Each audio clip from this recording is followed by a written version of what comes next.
প্রতিটা মেয়ের স্বপ্ন থাকে তার স্বামীর নিজের করে একটা বাড়ি হোক। আমাদের দুজনেরই খুব ইচ্ছা ছিল গ্রামের বাড়িতে বিশাল একটা বাড়ি করব। আজকে আমাদের সেই স্বপ্নের বাড়ির মাথার উপরে ছাদ হচ্ছে, আর তার জন্যই আজকের সকল আয়োজন। কিন্তু আজকের এই শুভ দিনে, ছাদ ঢালাইয়ের দিনে যে এত জোরে বৃষ্টি নামবে সেটা আসলে সবারই কল্পনার বাইরে ছিল। যেহেতু আজকের দিনটা আমাদের কাছে অনেক বেশি স্পেশাল, তাই স্পেশাল দিনে স্পেশাল মানুষদেরকে দাওয়াত করা হয়েছিল। তার মধ্যে আমার আম্মু আব্বু সেই সুদূর পাবনা থেকে আসছে আমার শ্বশুর বাড়িতে। যেহেতু বাসায় একটা শুভ কাজ হবে আজকে, বাড়ির ছাদ ঢালাই দিবে, তো হচ্ছে আমার আব্বু আম্মু সুদূর পাবনা থেকে আসতেছিল। এন্ড আমি একটু কাজে গিয়েছিলাম, বাঞ্ছারামপুর শহরে একটু কাজে গিয়েছিলাম, ব্যাংকে গিয়েছিলাম। দেন আমরা দুজন বাসায় আসার সময় বিভিন্ন ধরনের ফল নিয়ে আসি।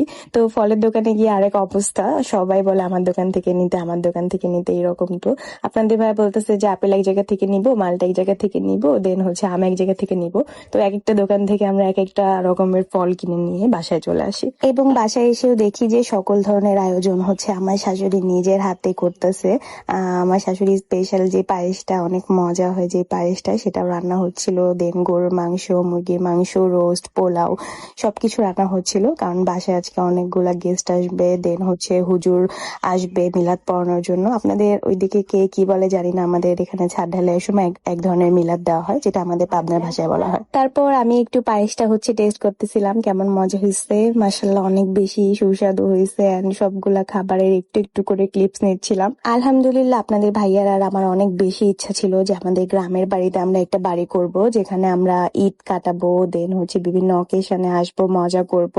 যদিও হচ্ছে দৈনন্দিন কাজের বা হচ্ছে ব্যস্ততার জন্য আমরা হয়তো বা সবসময়ের জন্য গ্রামে থাকতে পারবো না, বাট আমাদের স্পেশাল টাইম গুলো আমরা গ্রামে সবার সাথে আমরা এই বাড়িতে কাটাবো। আজকের মতো এরকম শুভ দিনে আল্লাহ হচ্ছে খুশি হয়ে হয়তো বা বৃষ্টি দিয়েছিল, যদিও আমরা আশা করিনি যে এরকম বৃষ্টি হবে, কারণ ছাদ ঢালাইয়ের জন্য বৃষ্টিটা একটু মানে ওইরকম হয়ে যায়, বিপজ্জনক হয়ে যায়। তারপরেও আলহামদুলিল্লাহ সব কাজ ঠিকঠাক ভাবে হয়েছে। এত জোরে বৃষ্টি হচ্ছিল যে আমি একদমই সহ্য করতে পারিনি বৃষ্টি দেখে। পরে আমি, আপনাদের ভাইয়া, দেন আমার ননদের ছেলে মেয়ে, আজান, সবাই মিলে আমরা গোসল করি। দেখতে পাচ্ছেন যে কত বেশি জোরে বৃষ্টি হচ্ছিল, একদম কাজের মাঝখানে, মানে ছাদ ঢালাইয়ের কাজের মাঝখানে বৃষ্টিটা শুরু হয়েছিল। তারপর এই তো বৃষ্টি যতক্ষণ থাকে আমরাও ততক্ষণ বৃষ্টিতে গোসল করি। দেন গোসল টোসল শেষ করে ফ্রেশ হয়ে একটু আবারও কাজ শুরু হয়ে যায়। আলহামদুলিল্লাহ ভেবেও ছিলাম না যে আজকে আবারও রোদ উঠবে, বাট আল্লাহর অশেষ রহমতে আবারও রোদ উঠে এন্ড আমাদের ছাদ ঢালাইয়ের কাজ আবারও শুরু হয়। প্রতিটা মেয়ের মনে হয় এরকম স্বপ্ন থাকে যে তার হাজবেন্ডের নিজের করে একটা বাড়ি হোক, যেটা শুধুমাত্র নিজের হবে, বা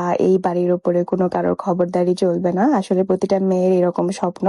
আল্লাহ চাইলে সবার স্বপ্নই পূরণ হবে ইনশাল্লাহ। যেমন আলহামদুলিল্লাহ আমার স্বপ্নটা পূরণ হয়ে গেছে। যদিও এই বাড়িতে হয়তো বা সবসময়ের জন্য থাকা হবে না, তবে আমার শ্বশুর শাশুড়ি, আমার হচ্ছে দেবর, জাল, আমার ননদেরা সবাই যখন আসবে, আমরা যখন আসবো কোনো অকেশনে, ঈদের কোনো সিজনে বা হচ্ছে যে কোনো অনুষ্ঠানে, আমরা এই বাসায় প্রোগ্রাম করবো এন্ড সবাই মিলে অনেক বেশি এনজয় করব। তারপর এই তো চারপাশটা ঘুরে ঘুরে দেখছিলাম যে সবাই কিভাবে কাজ করতেছে, বাট দেখলাম যে এত পরিমাণ কষ্টের কাজগুলা, বারবার হচ্ছে লোকগুলা হচ্ছে মাথাটা ভেজাচ্ছিল।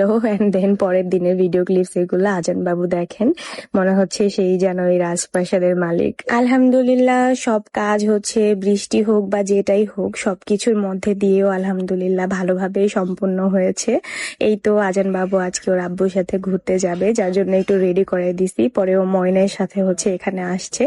এন্ড দেন এই তো ওর ফুফাতো ভাই, এটা হচ্ছে আমার বড় ননদের ছেলে, তো ওকে রেডি করে দিয়েছি। এন্ড ও দৌড়াই যাচ্ছে ওর আব্বুর কাছে। এন্ড ওরা আজকে ঘুরতে যাবে আমাকে না নিয়েই। প্রতিদিনই যখন আমার হাজবেন্ড বাইরে যায়, আজান বাবু অনেক বেশি কান্নাকাটি করে, বাট ব্যস্ততার কারণে হচ্ছে সবসময় তো বাইরে নিয়ে যাওয়া হয় না। আর আমারও একটু ভয় লাগে বাইক, গাড়ি ঘোড়ার পথ, যার জন্য আমিও সবসময় ওকে বাইকে চড়তে দেই না। আমার হাজবেন্ডকেও কাজ ছাড়া আমি বাইক নিয়ে একদমই বাইরে যাইতে দেই না। তারপর আজকে দুই বাপ বেটা যাচ্ছে, দেখেন রেডি শেডি হয়ে। তো এই তো আজকে আমাদের আনন্দময় দিনটা আপনাদের সাথে শেয়ার করলাম। সবার কাছে আমার ভিডিও দেখতে কেমন লাগে অবশ্যই কমেন্ট বক্সে জানাবেন। এন্ড আজকের ভিডিও কিন্তু এই পর্যন্ত শেষ করতে চলেছি। দেখা হয়ে যাবে সবার সাথে নেক্সট কোনো ভিডিওতে। ততক্ষণ পর্যন্ত সবাই ভালো থাকবেন, সুস্থ থাকবেন। আল্লাহ হাফিজ and thank you so much for watching.